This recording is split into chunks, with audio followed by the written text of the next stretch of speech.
നമസ്കാരം. സ്ത്രീകളുടെ ആരോഗ്യവും മാനവും അവകാശവും ഒരുപോലെ അംഗീകരിക്കുന്ന ഒരു സമൂഹത്തിലേക്കുള്ള വലിയ ചുവടുവയ്പ്പാണ് കേരളത്തിൽ ഉയർന്നു വരുന്ന പുതിയ ആർത്തവ മാതൃത്വ അവകാശ നയങ്ങളെ പലരും കാണുന്നത്. വർഷങ്ങളായി സ്വാഭാവികം എന്ന പേരിൽ അവഗണിക്കപ്പെട്ട സ്ത്രീകളുടെ ശാരീരിക ബുദ്ധിമുട്ടുകൾക്ക് ഇപ്പോൾ സാമൂഹികവും തൊഴിൽപരവുമായ അംഗീകാരം ലഭിക്കുകയാണ്. ആർത്തവ അവധി, മാതൃത്വ അവധി, സ്ത്രീകളുടെ ആരോഗ്യത്തെ മാനിക്കുന്ന തൊഴിൽ സംസ്കാരം, ഇതെല്ലാം ചേർന്നാണ് കേരളം വീണ്ടും രാജ്യത്തിന് മുന്നിൽ ഒരു പുരോഗമന മാതൃക സൃഷ്ടിക്കാൻ പോകുന്നത്.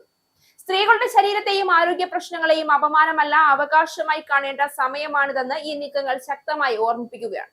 സ്ത്രീകളുടെ ആരോഗ്യവും തൊഴിലിട മാനവും സംബന്ധിച്ച ചർച്ചകൾ ഇന്ത്യയിൽ ശക്തമാകുന്ന സാഹചര്യത്തിൽ കേരളത്തിൽ ഉയർന്നു വരുന്ന പുതിയ ആർത്തവ മാതൃത്വ അവകാശ നയങ്ങൾ വലിയ സാമൂഹിക മാറ്റത്തിന്റെ സൂചനയായാണ് വിലയിരുത്തപ്പെടുന്നത്. ആർത്തവാവധി, ഗർഭകാലാവധി, ആരോഗ്യപരമായ പ്രത്യേക പരിഗണനകൾ എന്നിവയെ അനുകമ്പയായല്ല, മറിച്ച് സ്ത്രീകളുടെ അടിസ്ഥാന അവകാശമായി കാണുന്ന സമീപനമാണ് കേരളം മുന്നോട്ട് വെക്കുന്നത്.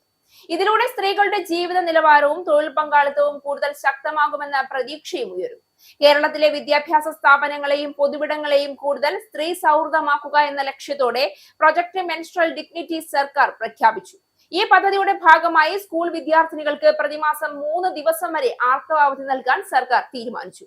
ആർത്തവാവധി എടുക്കുന്ന കുട്ടികൾ പഠനത്തിൽ പിന്നോക്കം പോകാതിരിക്കാൻ വാരാന്ത്യങ്ങളിൽ പ്രത്യേക ക്യാച്ചപ്പ് ക്ലാസുകൾ ഉറപ്പാക്കും. അസംഘടിത മേഖലയിൽ ജോലി ചെയ്യുന്ന സ്ത്രീകൾക്ക് 6 മാസത്തെ പ്രസവാവധി ഉറപ്പാക്കുമെന്നും ജോലി സ്ഥലങ്ങളിൽ തുല്യവേതനം നടപ്പിലാക്കുമെന്നും സർക്കാർ വ്യക്തമാക്കി. കൂടാതെ 50-ൽ കൂടുതൽ സ്ത്രീ ജീവനക്കാരുള്ള എല്ലാ സ്ഥാപനങ്ങളിലും ഡേ കെയർ സെന്ററുകളും ക്രഷുകളും നിർബന്ധമാക്കും. കേരളം ഇതിനു മുമ്പും സ്ത്രീ സൗഹൃദ നയങ്ങളിൽ രാജ്യത്തിന് മാതൃകയായിട്ടുണ്ട്. സംസ്ഥാന സർവകലാശാലകളിൽ വിദ്യാർത്ഥിനികൾക്ക് ആർത്തവ അവധി അനുവദിച്ച തീരുമാനം ദേശീയ തലത്തിൽ തന്നെ വലിയ ചർച്ചയായിരുന്നു. ആർത്തവ സമയത്ത് ഉണ്ടാകുന്ന ശാരീരിക ബുദ്ധിമുട്ടുകൾ കാരണം പഠനം നഷ്ടപ്പെടാതിരിക്കാനായിരുന്നു ആ തീരുമാനം. പിന്നീട് വിവിധ വിദ്യാഭ്യാസ സ്ഥാപനങ്ങളും തൊഴിലിടങ്ങളും ഈ മാതൃക പിന്തുടരാൻ ആരംഭിച്ചു. അതുപോലെ തന്നെ മാതൃത്വ അവധിയുടെ കാര്യത്തിലും കേരളം പുരോഗമന നിലപാടാണ് സ്വീകരിച്ചിരിക്കുന്നത്. സർക്കാർ സർവീസുകളിലെ സ്ത്രീകൾക്ക് 180 ദിവസത്തെ ശമ്പളത്തോടെയുള്ള മാതൃത്വ അവധി അനുവദിക്കുന്ന നയം സ്ത്രീകളുടെ ആരോഗ്യ സംരക്ഷണത്തിനും കുഞ്ഞിന്റെ പ്രാഥമിക പരിചരണത്തിനും വലിയ പിന്തുണയാണ് നൽകുന്നത്. ഗർഭകാലവും പ്രസവാനന്തര ഘട്ടവും സ്ത്രീയുടെ ജീവിതത്തിലെ ഏറ്റവും നിർണായകമായ സമയങ്ങളാണെന്ന തിരിച്ചറിവിലാണ് ഈ നയങ്ങൾ രൂപപ്പെട്ടിരിക്കുന്നത്.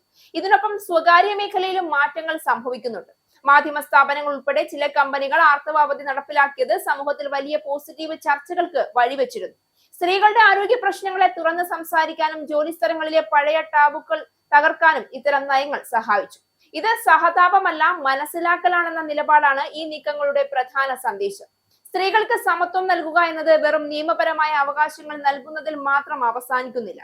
അവരുടെ ശരീരത്തിന്റെയും ആരോഗ്യത്തിന്റെയും യാഥാർത്ഥ്യങ്ങളെ അംഗീകരിക്കുന്നതിലുമാണ് അതിന്റെ യഥാർത്ഥ അർത്ഥം. ആർത്തവ സമയത്ത് കടുത്ത വേദന അനുഭവിക്കുന്ന സ്ത്രീകൾക്ക് വിശ്രമം നൽകുന്നത് ഉൽപാദനക്ഷമത കുറയ്ക്കുന്ന കാര്യമല്ല, മറിച്ച് കൂടുതൽ ആരോഗ്യകരവും മാനുഷികവുമായ തൊഴിലിട സംസ്കാരം സൃഷ്ടിക്കുന്ന നടപടിയാണ്. ഇന്നത്തെ ലോകത്തെ വികസനം എന്നത് കെട്ടിടങ്ങളും റോഡുകളും മാത്രം കൊണ്ടല്ല അളക്കപ്പെടുന്നത്. ഒരു സമൂഹം സ്ത്രീകളെ എത്രമാത്രം ബഹുമാനിക്കുന്നു എന്നതുകൊണ്ടും കൂടിയാണ്. ആ നിലയിൽ കേരളം വീണ്ടും ഒരു സന്ദേശം നൽകുകയാണ്. സ്ത്രീകളുടെ ആരോഗ്യവും മാനവും അവകാശവുമാണ് യഥാർത്ഥ പുരോഗതിയുടെ അടയാളം.